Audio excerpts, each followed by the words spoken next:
Hello, guys. Good morning, good evening, good afternoon.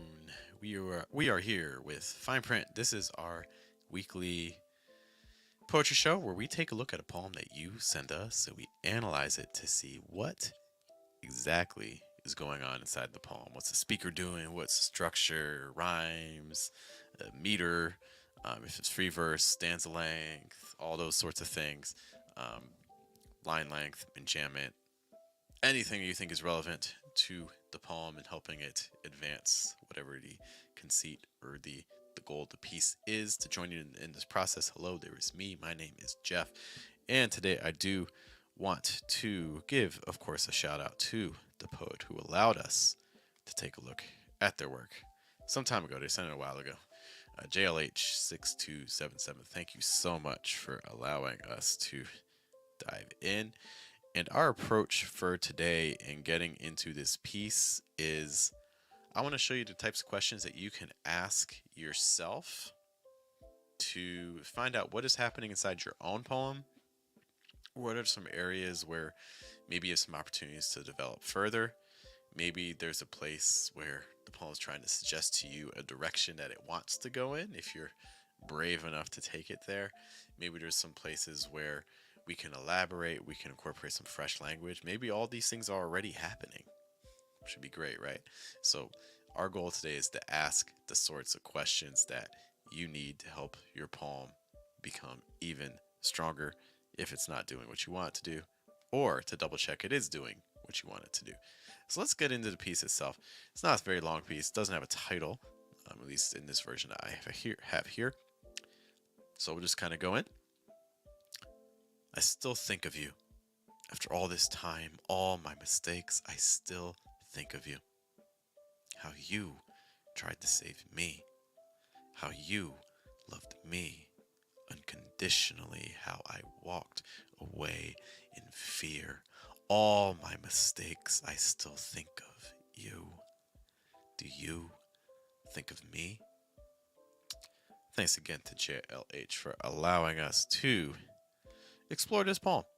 Now, some things that are important to be considering as we get into this. So again, we don't have a title, so I don't have necessarily an entryway into the piece. Not that you need to have a title. I always personally kind of advocate for one because titles can help give you some background information into the piece. They can inform your reader, let us know. Again, there's that idea of when you enter a poem, it's like stepping onto a boat. It kind of helps prepare us for what is about to happen. And so when we don't have that title, we're really putting a lot of pressure on the poem to sustain that to a degree. So just kind of something to consider. There were a couple things that stood out to me that I thought were interesting structurally. I had a couple minutes to kind of read through this poem a few times, so it's still very, very fresh. I feel like there's like these kind of like units that occur. So we have this like this part here, and I'll explain that in a moment. And then we have this middle section here. And then we have these kind of like repetitions from earlier, and then we're ending with the question. Okay, and when we end with a question, the thing I'm always kind of asking is, have we earned that question? And so if you're ending poem on a question, that question better be real strong because you're putting it in a very heavy position. So the question I often ask of any ending, whether it's a question or not, is I ask myself, is this an ending that is earned, or is this something that maybe needs a little bit more explanation to make sure it's carrying its weight? So that's kind of the question I would ask of you as you're reading this poem. Do you think this ending has the sort of punch that it wants to have? Am I really feeling it when it asks me, do you think of me? Do I really sense the speaker's desperation or the sincerity or how genuine that question is, or does it not quite feel earned at this point in time? Just something to consider. Some of the things I also again noted, it's like we have these parallels between I, you, all this time, my mistakes, and then again the I and the U.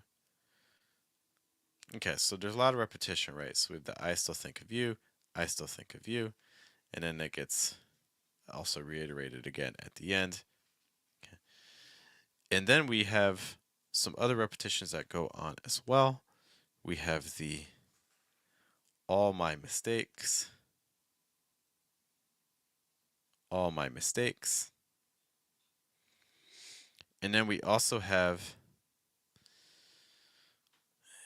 the other repetition would be the repetition of the how words, right? It's like we have the how you, and then we get the subverted form of that, where suddenly the speaker does something. You tried to save me, you loved me, but I walked away.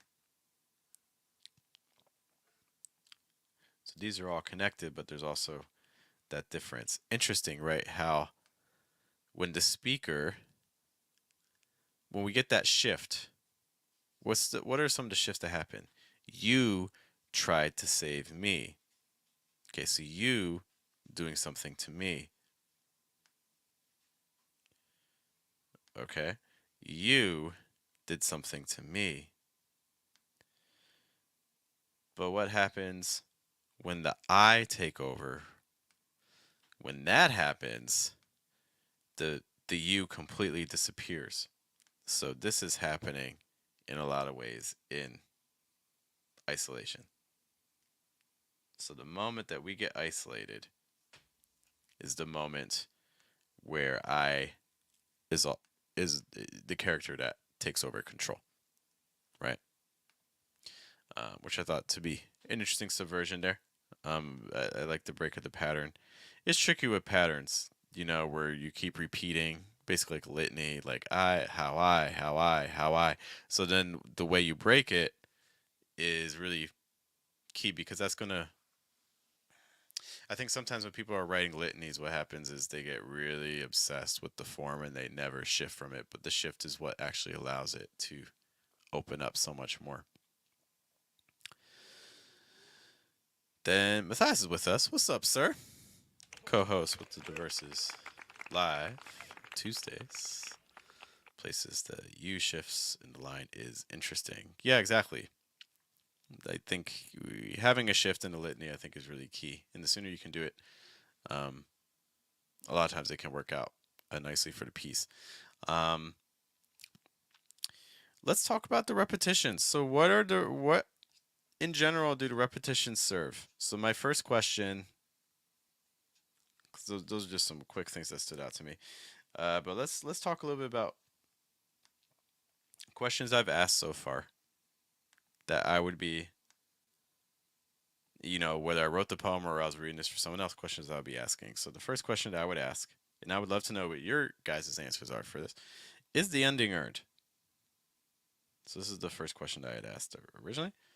So is this ending earned? Is it justified? Do I feel satisfied reading it by the end of the poem? Is this earned? I guess another question, going firstly to the beginning, is why is there no title? How is that helping the poem? How is it furthering the poem if I don't have a title for this piece? Okay. So that's the second question that I would be asking. We've mentioned it before. When you have a piece, there's a couple areas that are always going to be the most important. These are the pieces, these are the areas where they're naturally going to get the most attention. Title, first line, last line. We've looked at the last line. We just asked about the first line. So now let's turn to our attention to the first line. We talked about the title. We talked about the last line. This first line, does this have enough weight to start a poem? And my interest again tonight isn't really answering like yes or no, but these are just the questions I would be asking myself anytime I'm writing a poem. Does this have enough weight to start? A lot of times editors, and I'm not saying the goal of this piece is publication. I'm just using it as a context. When others are looking at a piece, sometimes they might really like the middle or they might really like the second half, but because the first half just didn't have enough to it, it didn't. It's not going to allow that piece to be published because we don't have time to hope that our reader is going to kind of slog past a slow intro or an intro that doesn't have enough energy or that feels weaker than the rest of the poem. Okay, because your reader, you know, they're not your editor. They don't have to read your whole piece or anything like that. So your reader, if they're not feeling it, they're just going to go to the next poem. So the question I have is, do we think that this first line is going to be enough to hook our reader and get them to read more? This is just like newspapers, just like articles. Um, just like the internet things you find. They have to hook you immediately, and if they don't, people are going to lose their jobs. The person who's writing the article is going to lose their job because that's how you get people into the publication. Without jumping in, saying no, I think this poem is relying on a context the author doesn't provide. Okay, let's elaborate on that point. Saying that we're relying on a context that is not being given to us by the poet, which to me kind of suggests that maybe there's some areas of heavy, heavy abstraction. Are there places where we could go more specific? So I might ask my next question. My next question is, um, where do we and also can we go specific? Okay, I've said it before. When I was working with Vivi Francis, one of my favorite piece of advice that she gave us was a poem needs something to be weird. A good poem, something weird in it. Where is the weird moment in this poem? And if there's not one, where could we add one? But let's go back to the original question. Where do we or where can we go specific? With that saying, I would look for something about the thinking of you does something with a consequence. Yeah, I mean, speaking of consequence in like stakes, so that's a whole other question we could ask too, right? What's at stake? What are the consequences for the speaker if things don't happen? Okay. So I still think of you after all this time. I'm going to tie this into our question about where can we go specific. So I'm just going to highlight some areas where maybe these could be places where we could dig a little deeper after all this time. How much time? All my mistakes. Oh, juicy. There were some mistakes. What were they? What did we do wrong? Now I'm curious. I still think of you. Even just the concept of you. Like think of that for a moment. Someone says like, "Oh, I was thinking of you." What does that mean? Like if I was thinking of you. Like if you think of a person, okay? Someone important in your life. Think of them. What comes to mind exactly? It's not just them. It's not the real them. It's your mind's impression of them, right? So what comes to mind? Is it like do you have a vision of them like smiling? Is it maybe it's a vision from when you were with them at a specific location? Maybe it was like the first time you met them or something like that. Maybe you have a photograph that's like hanging, like for instance, right in front of me. There's a photograph of our child. So I can think of that. What exactly are you thinking of? Are you thinking literally of them? Or are you maybe thinking of something that they made you? And maybe we kind of get into it, maybe with this next part, like how you tried to save me. Oh, what did they do to save you? Is this literal saving? Is this more spiritual? It's more emotional. What kind of saving is going on here? How you loved me unconditionally. So even the how, right? The how suggests that there is a specific way. How is the word that is used to show manner. How we did something. I didn't just do it. It's how I did it. I did it quickly. I did it paying attention to details. I did it in a way that was really sloppy because I just wanted to get it over with. How you loved me unconditionally. What does that look like? That unconditional love. What what demonstrated that the love was unconditional? How I walked away. Where did you walk to? Where did you go? In fear. What was afraid? What was causing the fear? What were we afraid of? There's obviously some sort of relationship going on between the you and the I. It seems like the you has less fear than the I to some degree. Why why is the I afraid? Why is the speaker afraid?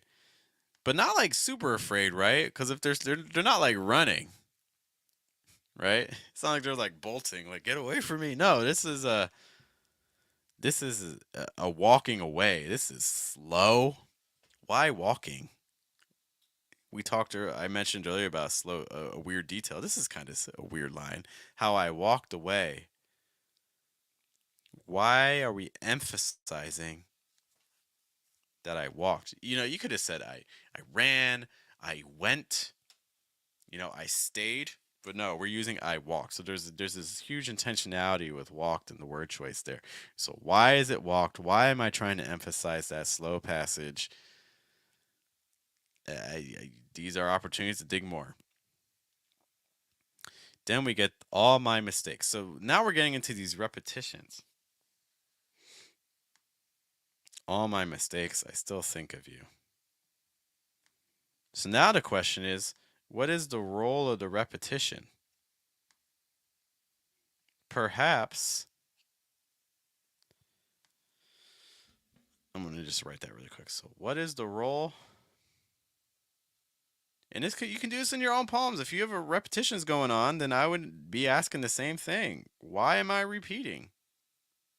You can also ask yourself, why am I not repeating if you don't have repetitions? What is the role of the repetition?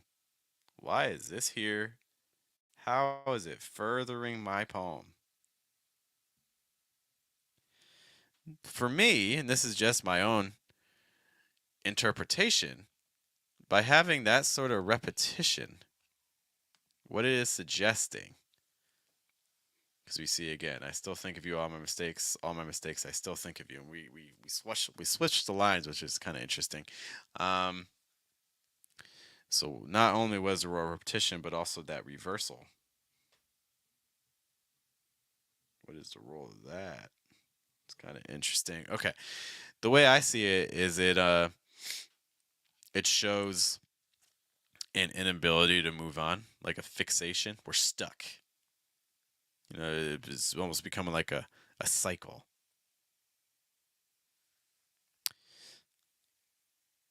In some ways, if I wanted to emphasize that cycle even more, I might even move the question. I might move how I walked away in fear. I might even move this like up here, how I walked away in fear. Do you think of me? Or you know what, even better, I might even instead of moving it there, you know where I might move that. And again, this isn't really our goal isn't to workshop, so I apologize for that. This is completely unnecessary. Please accept my apologies. Um, I would maybe even consider moving this here. How you loved me unconditionally. Do you think of me? How I walked away in fear. That would be an interesting break of the house, I think. Um, all my mistakes. I still think of you, and then that would be. I think that would be an interesting play. But just kind of something to consider there. But anyways, again, when I see the repetitions, I think that would highlight the repetition for me more because I'm starting and ending on the same line. I'm literally exactly where I started. I'm unable to move. which is also kind of playing with the irony of how I walked away, which suggests movement, but you didn't really walk away. You just stayed exactly where you were. The other person is gone. You stayed. Um, I think that sort of irony of the walking away, but then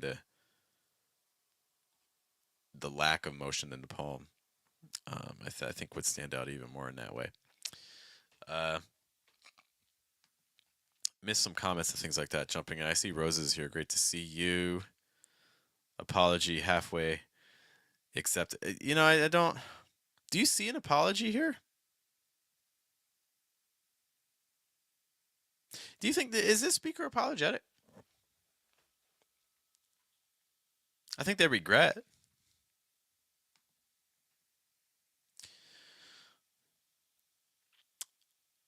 We have an idea about potential imagery. That is one thing this poem doesn't have a lot of, and that's so another question. So, and this ties into where can we go more specific? A similar question to that. If we don't have imagery, so then the question would be, what does that do for the poem if there is no imagery? And I'm not saying it's right. I'm not saying it's wrong. It's just kind of a question I have. Why are we not relying on that tool of imagery? And what does that do for the poem? For me, that forces us to stay inside. It keeps the poem very cerebral. It keeps us in the mind. Oh, in terms of my, I see what Rose is saying about my apologies. Sorry. I appreciate that. Thanks for elaborating. Totally missed that originally. Totally missed that. Um, so we don't have a lot of imagery in the poem. And so by not allowing imagery, what it's doing, I would make the argument that it forces us again to kind of stay in the same moment. We're not allowed to escape it. We're not allowed to, I don't want to say get distracted, but to shift our thoughts to, for instance, like a simile or a metaphor, or like something that's outside of the poem. We are stuck in this moment with the speaker, and the speaker's stuck as well.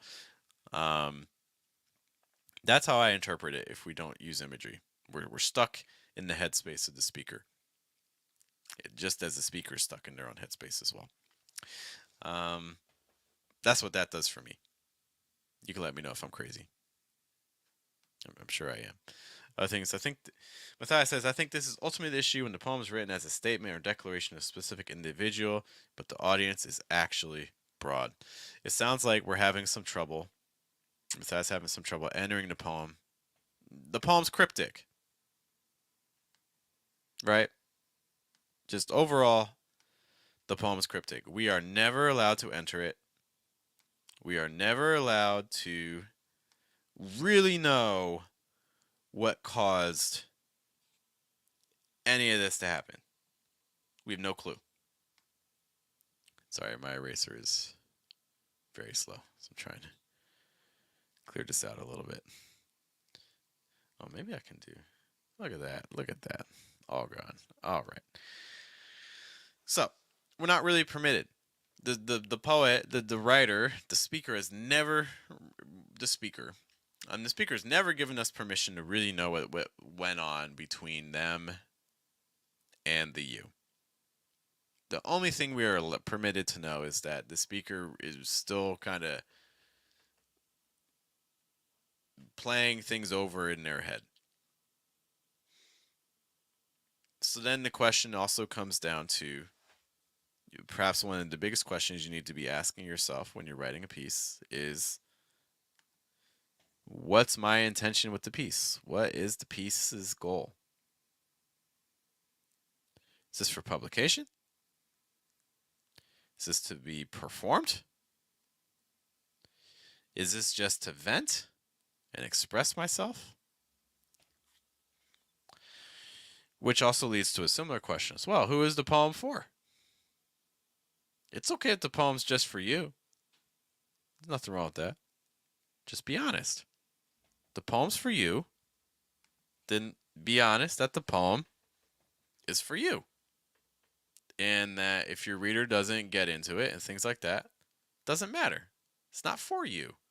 It's only for the person who wrote it, right? Um, I will say that I do think a lot of poets kind of lie to themselves when they say that. So just make sure that you're not lying to yourself. A lot of poets say, "Oh, I wrote it for myself," and then they go and perform it at open mic, and then they get upset when other people don't like their poem. If the poem's really for you, you wouldn't get upset. Um, not who is the poem. Who is the poem for? Sorry, I forgot. It's an important preposition to add. Rose saying this poem feels to me like one of those conversations in your head that accidentally is said out loud. Oh, accidentally is strong words here. Accidentally said out loud. Again, the poem to me feels very stuck in the speaker's head and just kind of going through cycles, and it feels static. And I think that there could be intentionality behind that, to be like we're trying to demonstrate that lack of ability to move on. You know, if that's the goal, I think it's achieving it. So that says, I think the poem feels cryptic because of the structure and language, but not intention. I would agree with that. I think there's a real, how do I put this? Like, I feel like the emotion behind the poem is very genuine and real. However, it's also not accessible because I don't know enough about the specific situations that are occurring. And it doesn't seem to want to tell me them, which is fine. I mean, that's the poem's choice. But the thing is that if you stay cryptic, if you don't let me enter the poem, if you don't give me more of the details by choice, okay, fine. From a reader's perspective, why am I going to return to the piece?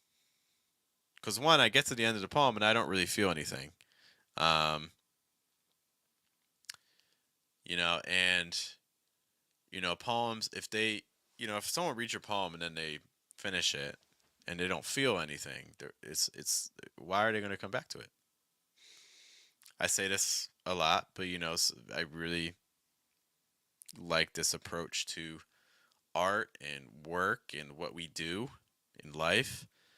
Is the goal, in my opinion, is to be remarkable. And remarkable doesn't mean like incredible or something like that. It means able to generate a remark, able to see something and want to share that experience with someone else. But by yourself, you are willing. Someone else created something, and you want to share that experience you had experiencing it with someone else. You didn't make it, but you're like, wow, this was really cool. Let me show this to someone. The more you're able to incorporate that, that's how you get, an idea to spread. That's how you're able to get something that, for instance, like, I don't want to say like, yeah, it goes viral, but that takes away the emotional, that takes away the connection aspect. That's how you connect. That's how you connect with people, when you have something that you want to share with them and they share it with you. That level of connection. And right now, when you keep things cryptic, you're not allowing that sort of connection to be established. So I think that's the big thing. Rosa mentioning that Matthias' face is not on screen. Matthias is at home with the dog. AJ if she's home, I saw Ajane actually has a workshop coming up this week. Um, I would like to make it. I don't know if I can, or maybe it's next week. I forget it's this week or next week. So if you have the dates for when Ajane's thing is downtown, let me know.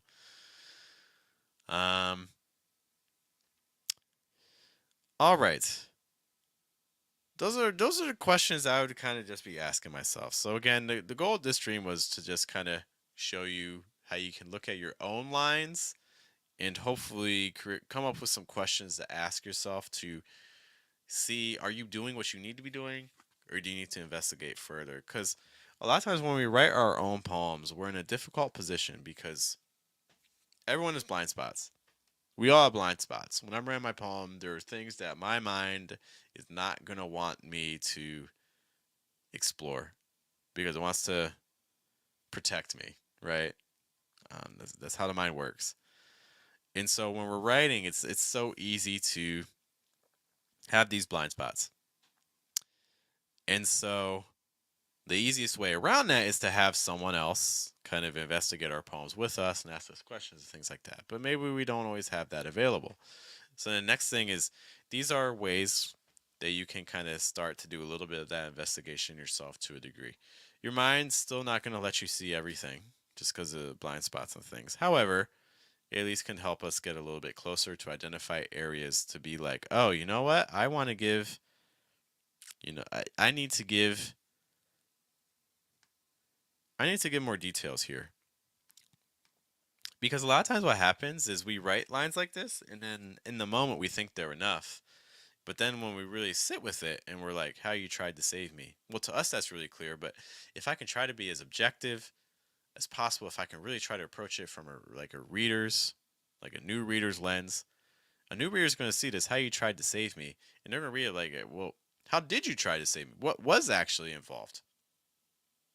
And it might seem like a simple question, but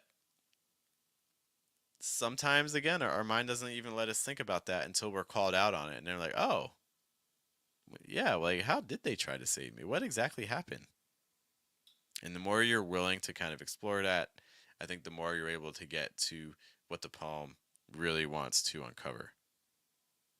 Because most likely, if you gave me a poem today, we could find lines like this in your poem that are like, this might be an opportunity to dig a little deeper. If you want to, or maybe even like if you're willing to try. Because sometimes you want to, but you're not actually able to. All right, I've been blabbering about those sorts of questions and things for investigation. If you guys notice other things about the piece that you would like to share with us, please, please, please do so. You do it in the replay if you're not watching us live. Or if you also have a poem that you would like us to take a look at in a future edition of Fine Print, what you can do is you can find us on socials at The Versus Poetry, or you can go to theversuspoetry.com, send us a message, include your poem, and we'll be happy to include it in a future episode. Once more, my name is Jeff. Happy Sunday, guys. We'll be back on Tuesday with our live stream, and then we'll also be back on Friday with our The Versus Poetry open mic. Also, if you're a Columbus area poet, there's a couple things that we're going to be running very, very soon. We're in the middle of kind of just organizing things. So if you'd like to stay updated with things that are happening, because we're going to be filling up our calendar very, very soon, if you go to versuspoetry.com, you're going to see that there's a sign up. So that way we can send you notifications that things are going to be happening locally, including things, for instance, like if you're trying to get a photograph, trying to get involved in like a networking event for poets, if you're trying to get involved in different shows, different workshops. We've already been asked several times to do some workshops. So I have some workshops coming up in April and also in October. And also, oh, Matthias, if you're still with me, Matthias and I are actually going to be at the Arts Fest in Columbus. We're going to do a recorded, it won't be live streamed, but it'll be a recorded episode of the podcast from the stage. And we're going to be talking about specific topics. That's something to get excited about. Matthias, we'll talk a little bit more about that hopefully later this week. So that's cool. Something I'm excited about, among other things as well. Once more, my name is Jeff. Thank you guys for spending some time with us. Hope you guys have a good day, good night, good afternoon. And we'll see you next episode of Versus Live or next episode of Fine Print. You guys take care. Bye.